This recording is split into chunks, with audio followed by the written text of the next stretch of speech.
ACNFers, before we get into this new and paperback edition, the Patreon gang credit cards were charged, and $92.26 was deposited into the CNF pod coffers. Subtracting about 40% for taxes, that means the podcast earned $55 this month of disposable income to help with book research and other podcast costs. Thank you, thank you, thank you. And allow me to thank Dale Ingram, longtime patron, but he upped his contribution from $6 a month to $10 a month. Thank you very much. And if anybody else out there would like to join in, you'll get that much-deserved shout-out right here, right now. And it might be a year or 2 years or 5 years or 10 till anybody tells you you're doing something good.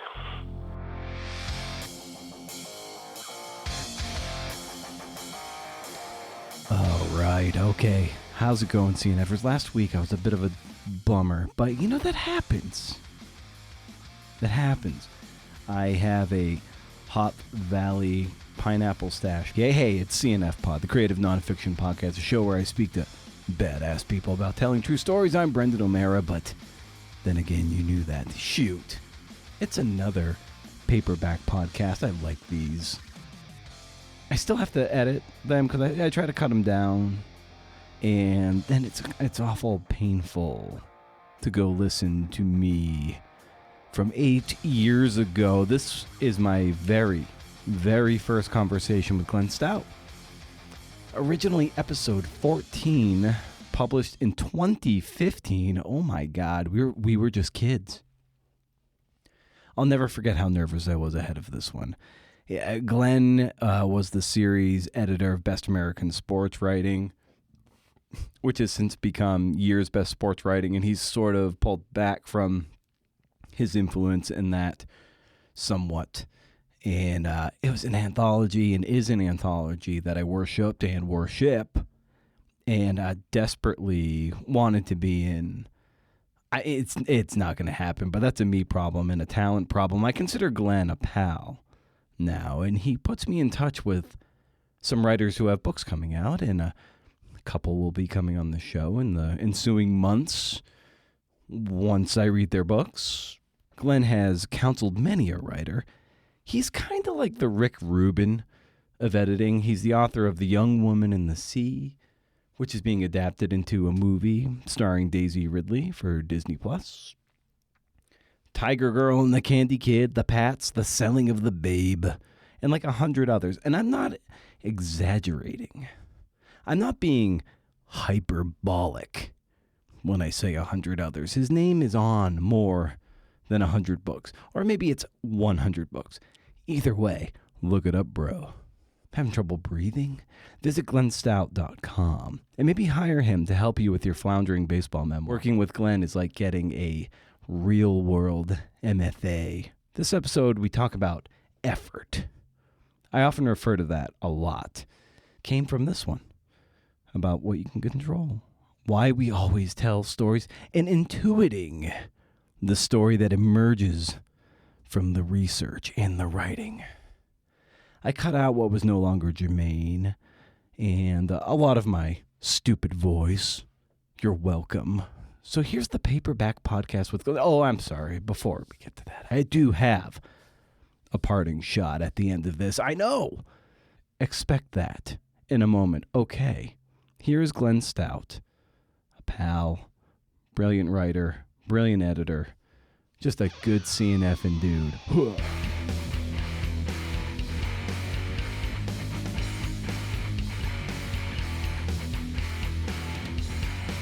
wanted to start off asking you about was sort of the opening line to your essay in the Best American Sports Writing this year, that you grew up a sick kid. And I was wondering, like, how did that inform the person and the writer you became, and what impact that had on your adolescence and then ultimately what you went into as an adult? Well, I mean, I think more about it now than I ever did then. Mm-hmm. So then it was just the way things were. And I don't want to overstate it. I wasn't like, a cancer victim or something like that where I was on life and death all the time. I was just sick all the time. Mm-hmm. And would get sick off and would have to, had breathing trouble and would have to be in bed and missed a lot of school and things like that.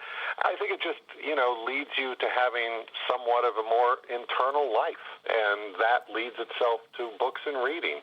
I spent a lot of time in the hospital when I was really little, and in a weird way, I kind of think some of the normal bonding that often takes place maybe didn't quite take place as strongly with me.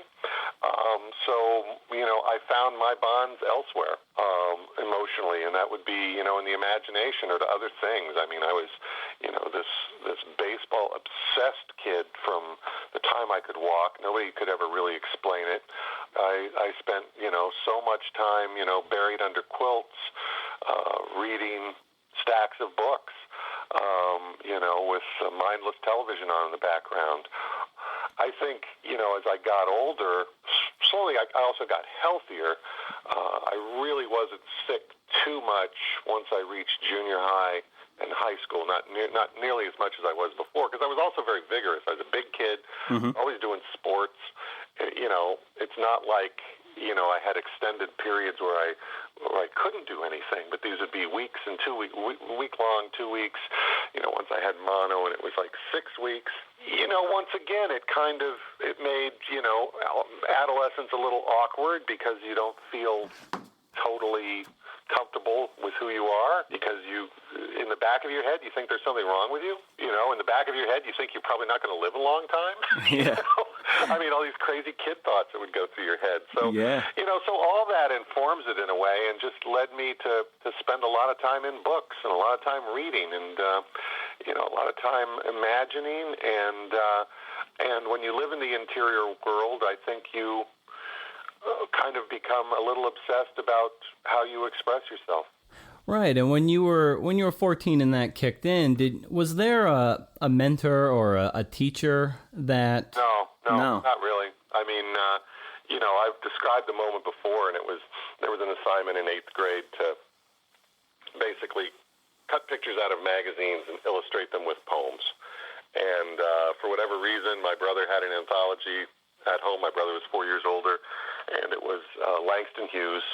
And I read this poem called Suicide's Note that goes, "The calm, cool face of the river asked me for a kiss."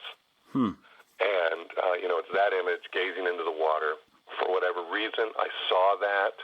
It knocked me on my ass.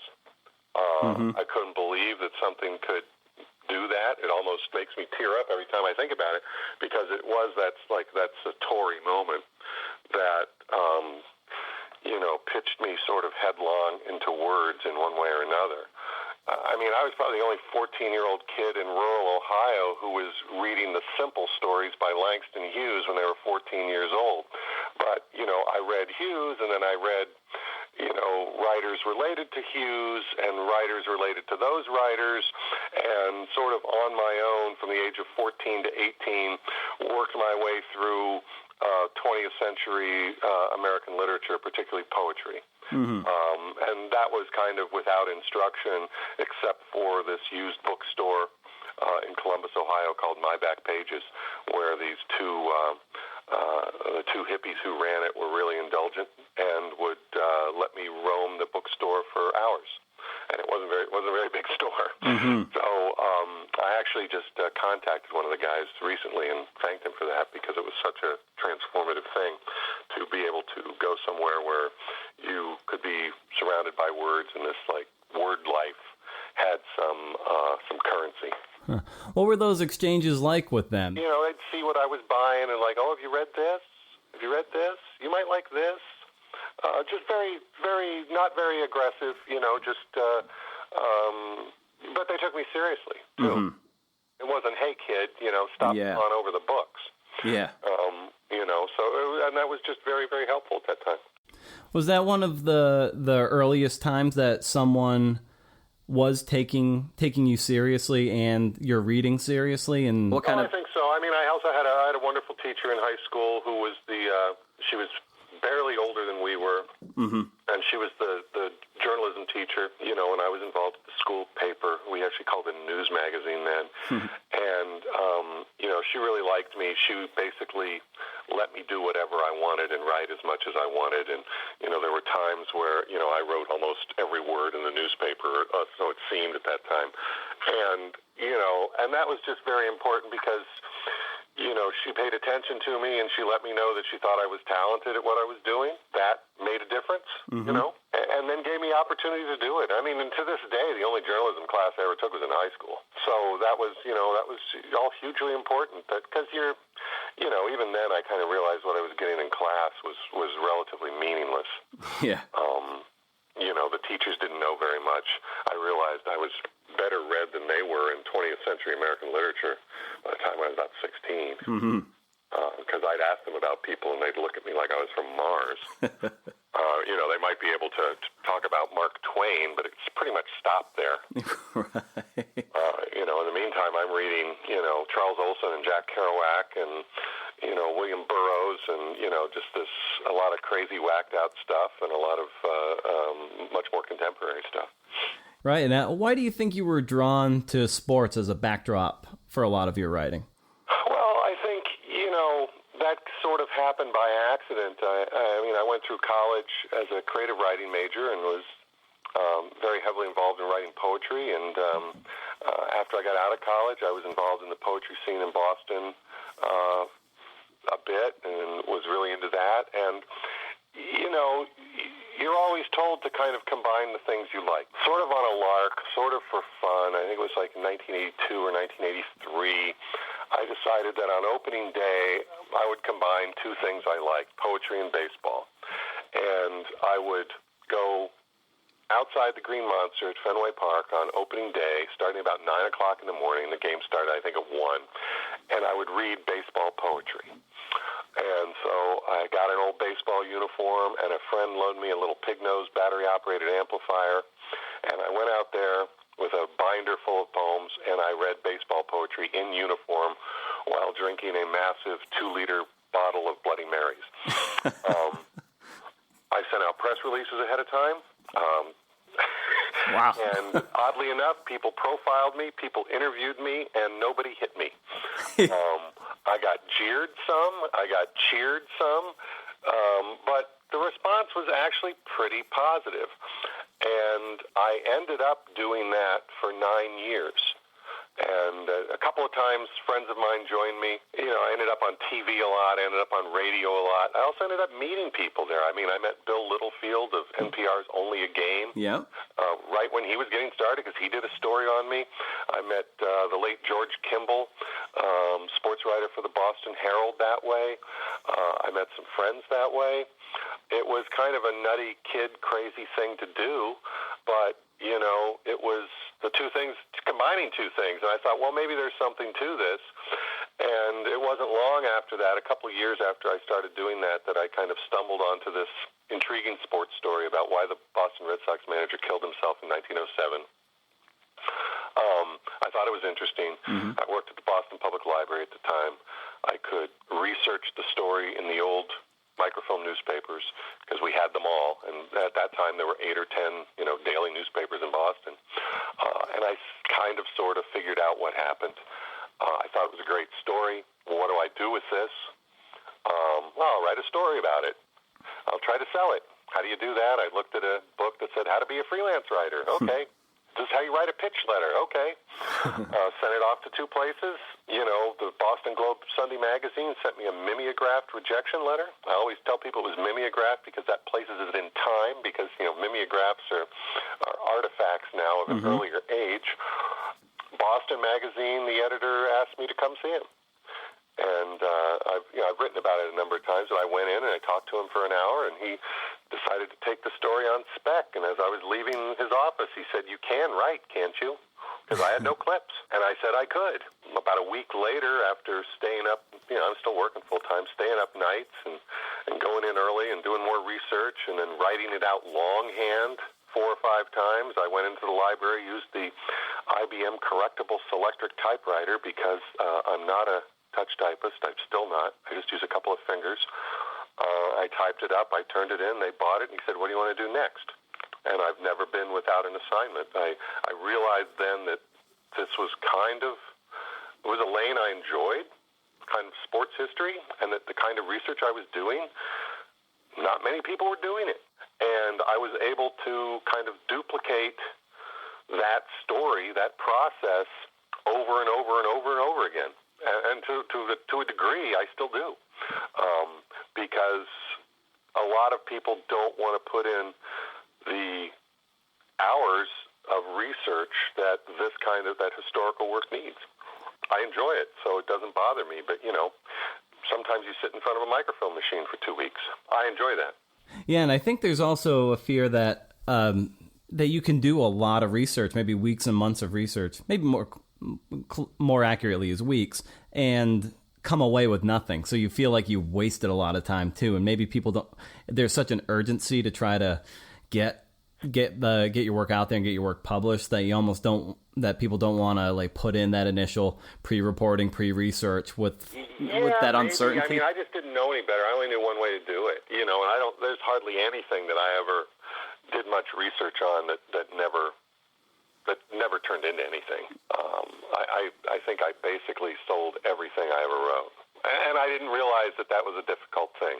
Had I known what I know now about this whole business, I was like, why would I have even tried? Yeah. And I tell that to people all the time now. Nothing about doing this makes any logical sense. It doesn't. It didn't then. It doesn't now.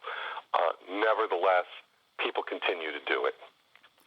Because when people say, should I try this? Should I go freelance? Should I do this? That's what I tell them. It doesn't make any sense. If you stop and think about it, it doesn't make any sense.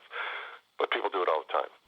Yeah, I think what you touched upon earlier, too, is when you were pitching your first couple assignments, is that you had this full-time day job.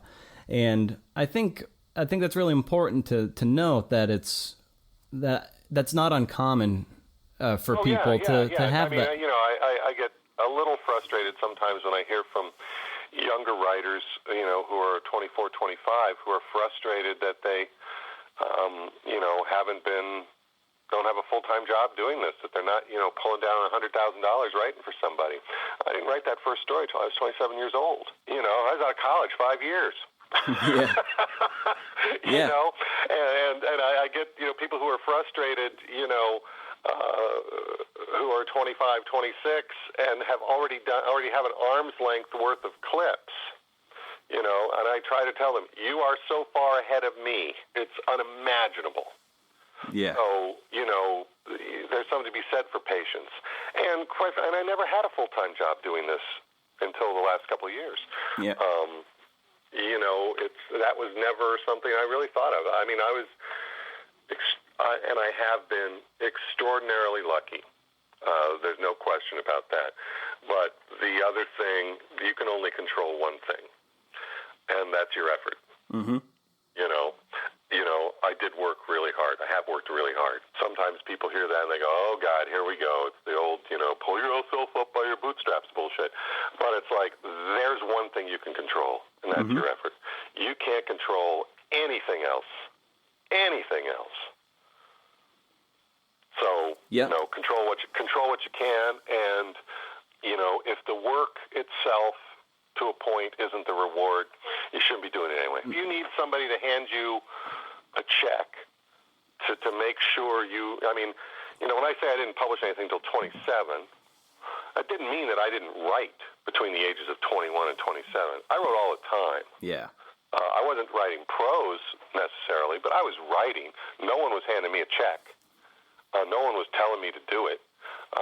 I had a group that would get together in my apartment once every couple of weeks on usually like a Wednesday night, and our only rule was you had to bring something to read, and it was better if you wrote it. Mm-hmm. And we would sit around and read stuff out aloud, mostly what we'd written ourselves. If not, we could bring something interesting that you wanted others to know about, and we'd do that, and we'd start drinking beer and start talking, and that gave us an impetus to continue to write. At a time when you're just out of school where, you don't have an assignment anymore. Nobody's giving you a check to do this, but if this is what you want to do, you find a reason to do it. And that was the reason to do it, because you didn't want to stand up there, with your pants down around your ankles with nothing to read in front of your friends. Yeah, it's like you said, the horizon is you can never catch the horizon. So you have to be grounded in the work. You know, if you get a piece published in the New Yorker or anything, it's not really going to necessarily change anything because you're just going to keep riding on. So unless you're grounded in the process of the work and love process, then you're always going to be miserable. It's just because there's exactly. You know, you're always going to be chasing after something that's unattainable. Right. Yep. You know, I mean, not everything I've done has been as successful as I wanted it to be. Not everything has, you know, sold as much or made as much money or made as much an impact. But, you know, you can't control that. You can only control what you do. And, you know, if you're, you know, and in a lot of ways, things that haven't done very well have been satisfactory to me. I mean, some of the things that I'm most happy with ever having written, you know, are things that have never been published. You know, yeah. You know, but this is what I do, and this is how I, how I define myself in this world. It's through words and doing things with words. That's it. I write, you know, and that entails a lot of things. That entails writing books. That entails, you know, writing articles. That entails editing. That entails, you know, poems. This is, you know, I write every day, and not like I'm not like a metronome, and I don't follow a schedule. But you know, this is what I do. So, what needs to be in place for you to pursue a story, or what's your green light for you to you see something and you're like, okay, this is something I can really lean into and pursue with all your energy? Well, you know, are you talking about something that's for my own writing? Yeah, for your own writing. Well, it's something I don't know anything about. Mm-hmm. I mean, that's the safest and simplest answer. Or there's something I thought I knew about, and now I realize that it's not true. I think it's not true. So what really happened? I mean, it's those two things. I know nothing about this, so I'm going to find out about it. Or what I know about this is wrong, and I want to find out the truth. Mm-hmm. You know, that's basically been, I would say, probably a guiding force behind just about everything I've written, whether it's, you know, the baseball titles I've done, you know, Red Sox Century, which exploded a lot of myths about the Red Sox and was basically the first book to get into, to take race seriously with the Red Sox and to explore many of their myths, to, you know, the oral history I did with the workers at the construction workers at Ground Zero, mm-hmm. which, you know, if you still ask most people today, they think that was primarily done by police and firemen. You know, it wasn't. The construction workers were there every day for 9 months. 95% of the police and firemen worked a two or 3 week rotation and were gone and never came back. You know, the construction workers bore the brunt of that. And then, like the Gertrude Ederle book, you know, I stumbled across. Why hadn't I heard about her? Why hadn't I heard that in 1926 this 19-year-old woman became the 5th person to swim the English Channel, and she broke the existing men's record by 2 hours? Yeah. Why didn't I know that? Yeah. I knew about Jackie Robinson. You know? Yeah. I knew about all these other pioneers, but I'd never heard about her. So I want to find out. Start poking around, and, you know, you start talking to people. If there's people to talk to, you start reading everything you can about it, and you start constructing the narrative that previously did not exist. Yeah, specifically with Young Woman in the Sea, how surprised were you that nothing extensive had been, or nothing to the point that was satisfactory to you as a reader, was done on her and allowed you to go? Because, you know, she's kind of a seminal figure. I mean, you can take women's sports before her and afterwards, and basically before her, there isn't any. Mm-hmm. And after her is a flood. She hadn't been written about, and when I first kind of stumbled over her, she was still alive. Mm-hmm.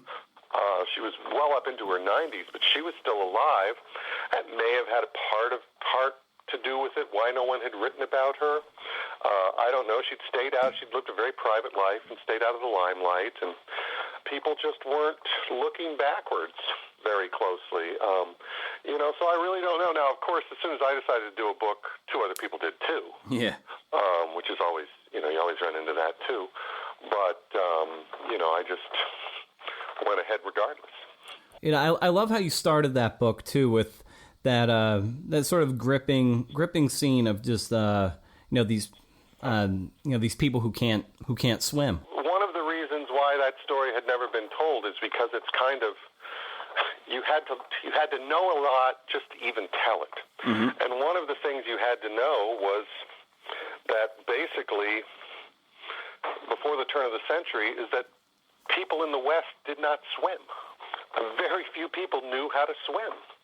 A staggeringly few number. I mean, if you look at any picture of people on the beach at the turn of the century, the beaches are black with people, and there'll be like 10 people in the water. Mm-hmm. No one knew how to swim.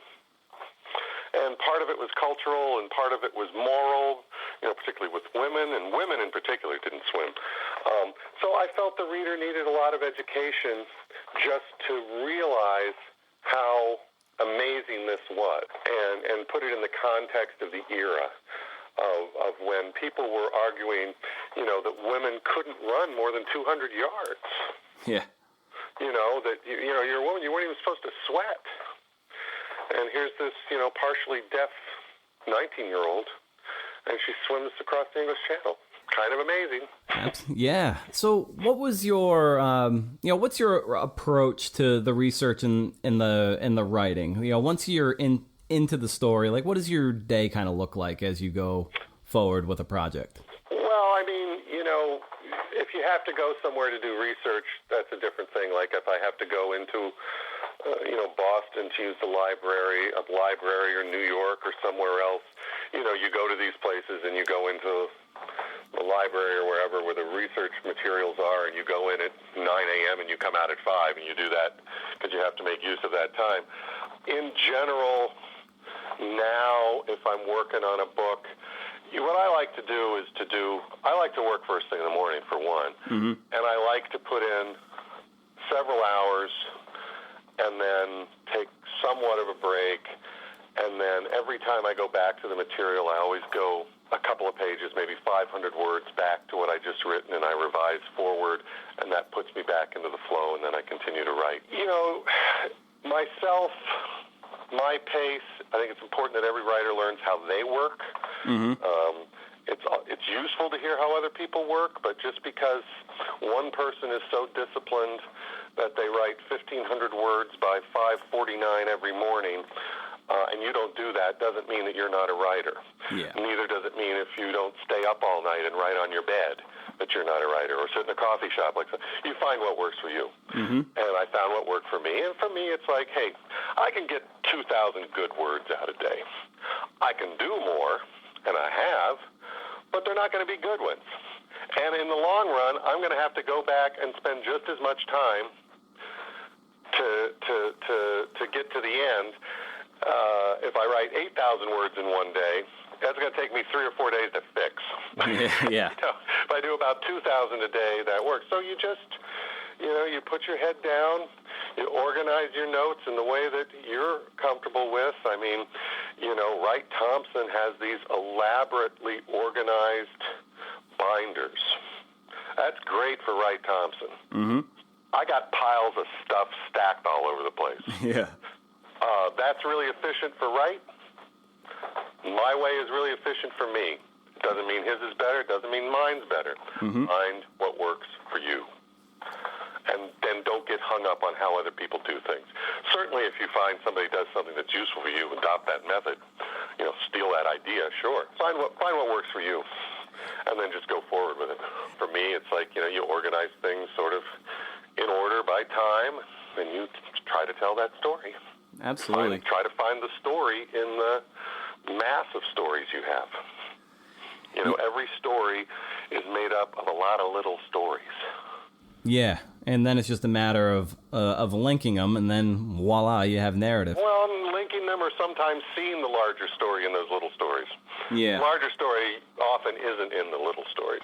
But cumulatively, it might be in the little stories. How do you decide which of those little stories might...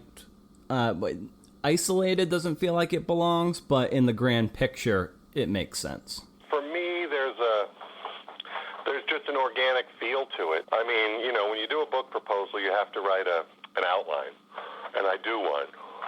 And generally, I never look at it again. I have a rough idea of what I want to do, and even if I do have an outline, if it's more than 2 pages, I've really been trying to impress somebody because, you know, it doesn't mean anything to me. But once the material starts coming together, I was talking to somebody about this earlier this morning. I can't think stories out in advance until I start putting it together on the page.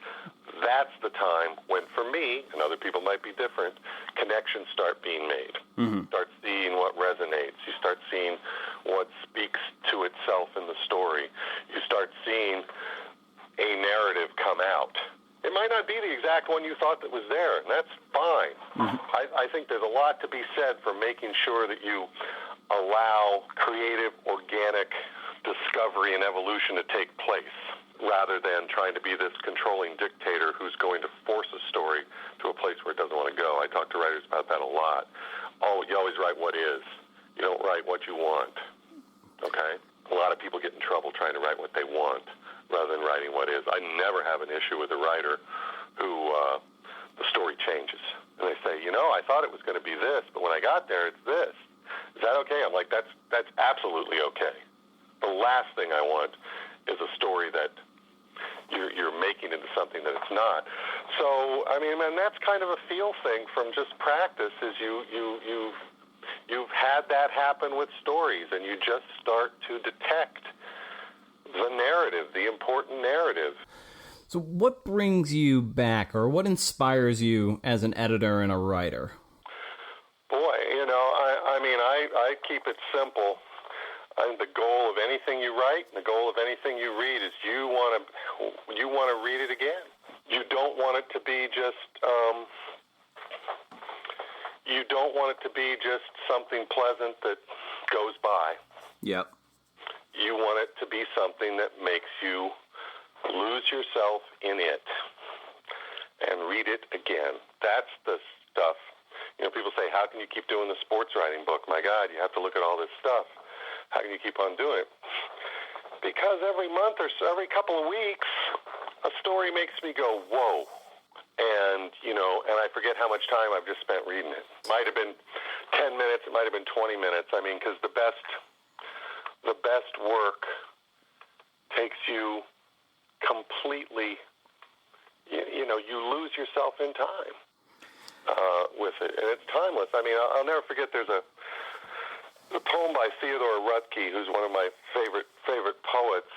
And for whatever reason, I had heard that poem read first before I ever saw it on the page. And I'll never forget when I saw it on the page, just being stunned that it was like 8 lines long. Read aloud, it was, you know, it was timeless. I had no idea how long this poem was, because it took me someplace. And it spit me out a different person. And then I see, and it's just these, you know, 8 or 9 simple lines. I'm like, you kidding me? You know, but that's the power, you know, that's what it takes you out of this experience and brings you to this other experience, this other reality. You know, words do change things. Not much else really does. Right. Right. I wonder where, and you're kind of alluding to it right now, but I wonder where your optimism lies with narrative and with this really unpredictable media landscape. Like, where do you? You just can't. No matter what happens, people are going to write. This is an impulse that is built in us from the start. We tell stories. That's how we connect with each other. We tell stories. That's as old as the human experience. So just because those stories aren't being monetized right now in ways that are particularly easy for people to participate in doesn't affect the fact that we tell stories. At one point or another, there will be forums for those stories. Now, maybe it's going to be, Armageddon, and we're all going to be sitting around the fire in the tin can in the backyard of some apocalyptic nightmare. We're going to be telling stories. Or it might be in some brand new media that's all flashy and shiny that makes us wealthy. We're going to be telling stories. You cannot go through this world. You can't. I mean, somebody earlier this week, told me, like, oh, you need to write a memoir. I was like, no. I don't need that kind of introspection, personally. If you write a memoir, then the story's over. Yeah. You can't change it then. I can tell you the same story 10 times. I can make it better every time. That's what editing is. Editing is you're just telling the same story over and over, making it better. When you finally publish it, it's kind of disappointing. Yeah. Because, damn, now it's this. Yeah, exactly. And, and you always start out thinking, you want it to be the greatest thing this person's ever written. You want it to be the best thing you've ever worked on. You want it to be the best thing about the subject. And then it's, at a certain point you realize, 99.9% of the time, it's not going to be that. Well, okay, you still have to make it as best as you can. But, you have to remain aspirational. I ask all my writers, I want this to be the best story you've ever done. Let's start with that. Yeah, and why not start there? Why not be ambitious? Let's start with that. I mean, what do you want to do? Well, I want this to be, the 60% best story I've ever done. Screw that. I mean, and I understand, we're not going to make it all the time. But, God damn it, every once in a while we do. And then it's like, once you've done something great once, you want to do better. And you can see, even in this thing that everybody's telling you is great, that, I could have done this, I could have done this, I could have done this. And all of a sudden, your end goal is at a different place than it was. You might have just been trying to get another contract. Now you're trying to do something else. And a contract's nice. I'm not diminishing how difficult it is to make a living in this business. I did it for 22 years without a job. And I know how hard it is. And, it's not like believe me, the best American sports writing does not pay a living wage. It doesn't pay a minimum wage. That is not something you live off of, believe me. So you have to do all sorts of other things and cobble it together. I know it's hard.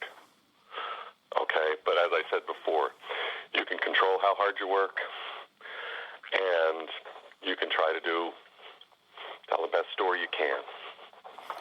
And you can look at the work at the end and then say, okay, now let's see, if the world will meet me with this.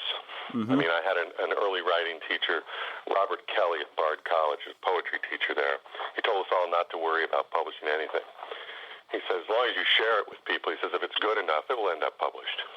Just, as long as you're not writing it and sticking it in a drawer. Yeah. But share it with your friends. That's how I did. And he also told us, he says, you're probably not going to write anything worthwhile until you're 30. He says, by the time you're 30, he says, if you're still writing, he says, you're a writer. He says, your next 10 years, from 20 to 30, is going to determine whether you're a writer or not. Because you're going to have to learn to do this on your own, outside of a structure of school where you're getting, constant feedback and support. Your friends are patting you on the back and all this stuff. You move into the work part of it, where you're there by yourself with your ass in a chair, doing it. And you do it one day, and then you do it the next day, and then you do it the next day. And it might be a year or 2 years or 5 years or 10 till anybody tells you you're doing something good. Well, where was it supposed to be easy? And I'm not trying to overstate it. I'm not trying to, come off like, I'm like, this, Nobel Prize winner or anything. I'm a ham and egger guy, man. I'm a, I'm a AAA outfielder. But, but you play. Yeah, absolutely. You play. You go out there. You do it. I did a lot of construction work when I was young, okay? That's how I got through college. So I poured a lot of concrete. And I tell people I learned as much about writing from that as from anything else. Writing a book is hard. Writing a book is complicated. So is building an 800,000 square foot warehouse. You got to put a lot of work into that. It takes a long time, but you do things incrementally. And goddamn, after a year, there's this building. Mm-hmm. Goddamn, after a year, there's this book. Yeah. And, you get up with the sun, and you go out there every day. I mean, it's ridiculously simple, and it's ridiculously simple in some ways. And I try to make the point that there is nothing really special about this. People go to work every day doing all sorts of things. This is not so precious. Right. It's nice to think that, and I think we all have at some point, and we like to think we're the tortured artist and all this stuff. And, one of the most poignant things I've ever read was a quote from Rimbaud,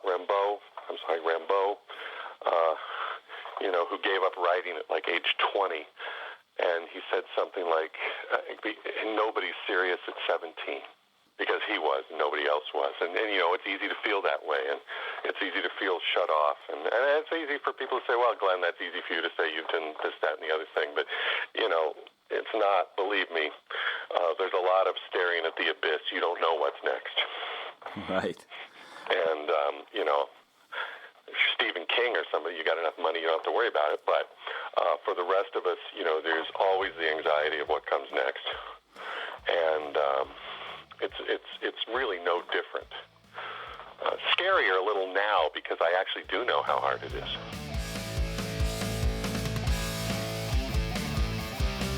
That was admittedly strange going that far back in the archives, let me tell you. I believe that was recorded in 2015. I am correct in that because I did fact check it. So we're talking like 8 years ago. I was 35 and so desperate and frustrated. So very desperate. All right, parting shot. Since I've been hanging out on Threads a bit more, it's the only social media footprint for the podcast, Instagram as well. But yeah, they're like kissing cousins, those two. I'm struck by the desperation of others, let's say. It's the NaNoWriMo crowd, let's say. I'm not sure why they're popping up in my feed, but whatever. I'm not exactly a NaNoWriMo guy. One day, I don't hate or begrudge. I'm not one of those writers who's just like, you guys aren't real writers. And what you see are some people clamoring to show their works in progress. And I'm like, hold the fuck on. This is pointless on a number of levels because what you're looking for isn't feedback, but reassurance. And as Seth Godin has said on this podcast, this one, reassurance is futile. Also, as I post podcast-related stuff, I see the same people constantly threading, and I'm like, holy shit, stop talking about writing and just go write. I see the same goddamn cycle that I was enveloped in 10 years ago, maybe more. Desperate, bitter, trying to gain a following when in reality I had no writing worth following. I might argue that I still don't, but at least I've scaled back on the social media aspect of it. Many writers get this backwards, like so ass backwards. They want to develop a following through social media to then dump their content onto you like slime. And thinking that a social media following equates to a sellable platform. And what you inadvertently do is call attention to just how shitty a writer you are. Trust me, speaking from experience, what you need to do is write and publish, write and publish, write and publish. Just keep fucking doing that. And that's how you build an audience of people who actually want to read you. Then your social media grows if you want it to. Even if you don't want it to, as a result, it's just going to happen. Because you're doing work, doing publishable work, doing good work. But so many writers want to build up what I hope you're now realizing is a meaningless follower count. And wasting your time and energy on what should be spent on being a better writer, researcher, editor, reader, whatever. It annoys me so much because I see myself in them, and I deeply hate myself. The thing is, there's no universal playbook. I got like, beats the shit out of me how this happened, but I got like a double take look of a book deal because I started a podcast 10 fucking years ago. A friend put me in touch with an agent looking to build her book, and I happened to be locked into a major sports figure of the 20th century who doesn't have a quote-unquote definitive biography on him. Shoot, there's no playbook for that. And shit, if I'll ever get another book deal after this, it's out of my control. I can't bestow advice or appease anyone who reeks of the same desperation I long experienced.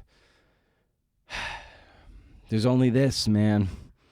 Just show up. Write a blog every day. Publish a podcast every week. Do it not for fame or platform, but out of service or love. Like, will it work? Well, you'll start to get better. It won't happen overnight, that's for damn sure. It'll happen gradually. You know, like how a Polaroid picture slowly develops? It's kind of like that. It's not blank, then boom, developed like a digital image. The picture just emerges slowly. Don't shake it. A friend of a buddy of mine in high school worked for Polaroid, and he's like, that doesn't do anything. So it just emerges, and then you're like, oh, there it is. Developing skills as a writer, an editor, or an interviewer is so slow. It is so gradual. It's glacial.